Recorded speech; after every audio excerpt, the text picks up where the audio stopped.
हमारे नेता माननीय गहलोत साहब जो हमारे अपने हैं और स्पेशली डोटासरा साहब और हमारे विपक्ष के नेता साहब का और मकवाना साहब का हार्दिक स्वागत करता हूं कि आपने हमारे संविधान को बचाओ रैली में जोधपुर में पधार करके हमारा हौसला इफाइज किया है। इसके लिए मैं आपको धन्यवाद ज्ञापित करता हूं। तो आजाद हुए 70 वर्ष से ज्यादा हो गए हैं और करीब 60 साल तक, आजादी के 60 साल तक जिसमें कांग्रेस ने सबसे बड़ा राज किया था, इसके अलावा दूसरे लोगों ने भी राज किया था। बीजेपी ने 5 साल तक अटल बिहारी राज किया था, पर 60 वर्षों तक जो हमारे संविधान को बचाने वाली संस्थाएं थी, उन सबको, चाहे कांग्रेस हो चाहे विपक्षी, 60 वर्ष तक सबने उसकी रक्षा करी। चाहे वो ईडी हो और चाहे इनकम टैक्स हो और चाहे दूसरे डिपार्टमेंट हो, उन सब प्रधानमंत्रियों ने और सरकारों ने उन सब की रक्षा करी। पर पिछले 12 साल में जो तमाशा भारतीय जनता पार्टी ने किया है और संवैधानिक संस्थाओं का जो मटिया मेल किया है, मैं उसकी भर्त्सना करता हूं। धन्यवाद देता हूं कांग्रेस पार्टी को और स्पेशली धन्यवाद देता हूं राहुल जी गांधी को, जो जिन्होंने इस मोदी सरकार के खिलाफ जो संविधान की ध्वजा उड़ाती जा रही है, इतना बड़ा झंडा उठाया है कि अगर आपने अब झंडे को आगे नहीं बढ़ाया तो भारत का संविधान सुरक्षित नहीं रहेगा। आए हुए साथियों, आपसे अपील करता हूं कि एक बार पुनः कांग्रेस पार्टी की देश को जरूरत है। जब देश आजाद हुआ था और आजाद कराने के लिए हर कांग्रेस के घर से हजारों लोग शहीद हुए थे, जिसका नतीजा था कि हमारे देश को आजादी मिली। मैं आपसे आह्वान करता हूं, राज आते रहते हैं, जाते रहते हैं, देश में संविधान खतरे में है। अगर आपने अब की बार अगर झंडा नहीं उठाया और अपने में रह गए, एक दूसरे को नीचे गिराने में रह गए, तो राज तो छोड़ो, देश में लोकतंत्र खत्म हो जाएगा। इसलिए आह्वान करता हूं आप सबसे कि आने वाले 3 साल ईंट से ईंट बजा दो, हर हाल में संविधान को राहुल गांधी और खड़गे साहब के नेतृत्व में हमको बचाना है। साथियों, बहुत बड़े नेता विराजमान है, मैं छोटी सी बात कहता हूं। इस देश को जब आजादी की जरूरत पड़ी तो लंदन में पढ़ने वाले जवाहरलाल नेहरू जी यहां पधार करके 10 साल तक जेल में रहे और देश को आजादी में अपनी भूमिका निभाई। जब देश को जरूरत पड़ी कि पाकिस्तान आंख दिखा रहा है, तो इंदिरा गांधी शेरनी की तरह आई और पाकिस्तान के 2 टुकड़े करके और देश को, जो कहते हैं ना अभी बड़े बड़े पदों पर बैठे हुए कि हमारा 56 इंच का सीना है, अरे आपका 56 इंच का सीना कहां चला गया? जो वो तो 56 इंच का नहीं, 100 इंच का सीना इंदिरा गांधी का था, जिसने पाकिस्तान के टुकड़े कर दिए। अरे जब राहुल गांधी जी खड़गे और संपूर्ण विपक्ष ने कहा कि पाकिस्तान को ठोक दो, ठोक दो, ठोक दो, तो किसके कहने पे आपने युद्ध का विराम चलाया? बताइए 56 इंच का सीना आपका कहा है? बात आई राजीव गांधी की, उन्होंने जान दे दी, और इंदिरा गांधी की प्रधानमंत्री की कुर्सी को ठोकर मार दी और मनमोहन सिंह जी को बढ़ा दिया। और बात आई राहुल गांधी की, उन्होंने सांसद की कुर्सी को ठोकर मार दी, उनको घर से बाहर निकाल दिया, उसको ठोकर मार दी और 4000 किलोमीटर की यात्रा करके आज संविधान को बचाने में हम सबको जागृत कर रहे हैं।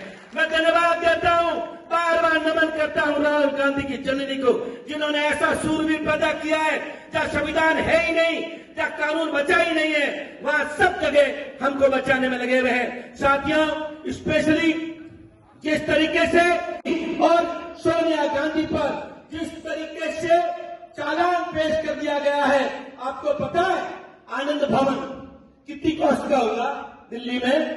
ये बड़ी बड़ी बातें करते हैं ना, इनको पूछो भाई आनंद भवन किसका था और कितने पैसों में? नहीं, 1 रुपए भी नहीं लिया।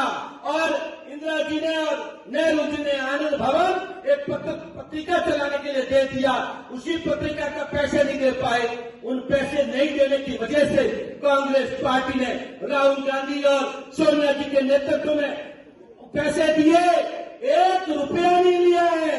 सुनो मेरी बात, जाके गांव में बताना, जो केस दर्ज हुआ है उसने न तो केस और न चेक न एफआईआर दर्ज कराने के बाद में चालान भी पेश कर दिया। इस बात को आपको घर घर जाके बताना चाहिए। मैं ये कहना चाहता हूं साथियों कि संविधान तभी बचेगा जब कांग्रेस पार्टी मजबूत होगी, और कांग्रेस पार्टी अगर मजबूत नहीं हुई तो देश में लोकतंत्र बचने वाला नहीं है। मैं जोधपुर की बात करूं तो डॉक्टर असरा साहब, आप जिस हॉल में विराजे हुए हैं, यह हॉल हमारे नेता माननीय पूर्व मुख्यमंत्री अशोक गहलोत साहब ने इस जोधपुर को इजाफा में दिया है, तोहफा दिया है। 4 दिन पहले जब मेरे जिलाध्यक्ष महोदय राजेंद्र जी सोलंकी साहब महापौर महोदय हमने बात चालू करी, तो इस पार्टी ने, सामने वाले अधिकारी ने कहा साहब ठीक है, आपको हॉल दे रहे हैं, और आप 5 मिनट रखा दिया, आपको हॉल नहीं मिलेगा। पर हमने कहा हॉल तो देना पड़ेगा। अरे भाई, बनाया हमने है और हमको तुम हॉल नहीं दे रहे हो, यह कैसे हो सकता है? पर वो झुके और अल्टीमेटली हॉल दिया। और बात साथियों, आपको कहना चाहता हूं, नीचता की हद क्रॉस हो गई। अरे 3 बार के मुख्यमंत्री, जोधपुर के विकास की गंगा बहाने वाले अशोक गहलोत साहब अपने क्षेत्र में एक स्कूल का उद्घाटन करने जा रहे थे, उसके लिए भी नीचतापूर्ण बात कर दी। अरे क्या कर लोगे? जब जनता आपको उखाड़ के फेंकेगी तो उद्घाटन हम करेंगे, ऐसी सैकड़ों स्कूलें बना देंगे। कान खोल के सुनो, कान खोल के सुनो। किसी भी कांग्रेस के कार्यकर्ता के सामने आपने आंख उठा के देखी तो हम आंख तोड़ देंगे, आंख तोड़ देंगे, हाथ तोड़ देंगे, पर अब झुकेंगे नहीं। आपको पता है संविधान में क्या कर रहे हैं? ये डॉक्टर असरा साहब और जूली साहब कोटा गए और एक धरने पर बैठे, इनके खिलाफ मुकदमा दर्ज कर दिया। सीकर के अंदर हमारे एनएसयू के कार्यकर्ता ने काला झंडा बताया, उनके खिलाफ मुकदमा दर्ज कर दिया।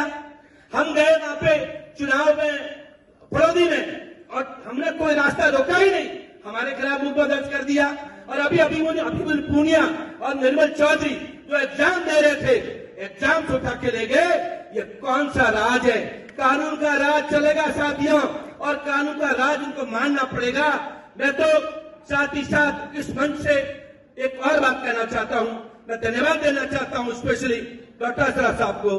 डॉक्टर असरा जी, आपने जो मंडल अध्यक्ष बनाए हैं और मंडल कार्यकारिणी जो गांव में बनाई है, हर गांव और हर विधानसभा क्षेत्र में मैं दावा कर सकता हूं इस मंच से, उससे कांग्रेस पे एक भारी जोश आया है, एक नई ऊर्जा हुई है। हम इन छूटों को पछाड़ने में आपके मंडल कार्यकारिणी और जिला कार्यकारिणी और जो एक्टिवनेस आप लाए हैं उसके लिए धन्यवाद है। और साथ ही साथ जिस तरीके से आप सबको पता है कि जूली साहब डंडा मारते हैं, कोई हंसते हंसते बोलते हैं, तो हंसते हंसते, और अकेला आदमी पूरी विधानसभा में छाया हुआ है। इनको भी धन्यवाद देता हूं। एक बार पुनः आप सब लोग इतनी बड़ी संख्या में आए और संविधान रैली को सफल किया, आपका धन्यवाद। एक बार पुनः हाथ जोड़ के इस बात के लिए धन्यवाद देता हूं कि आपके इस बेटे को, एक छोटे से कार्यकर्ता को, जिस तरीके से लोकसभा में आपने वोट देकर के बीजेपी को जिस तरीके से आपने थकाया था, उसके लिए मैं आपको धन्यवाद देता हूं। एक बार पुनः आपका बहुत बहुत धन्यवाद। जय हिंद, जय कांग्रेस।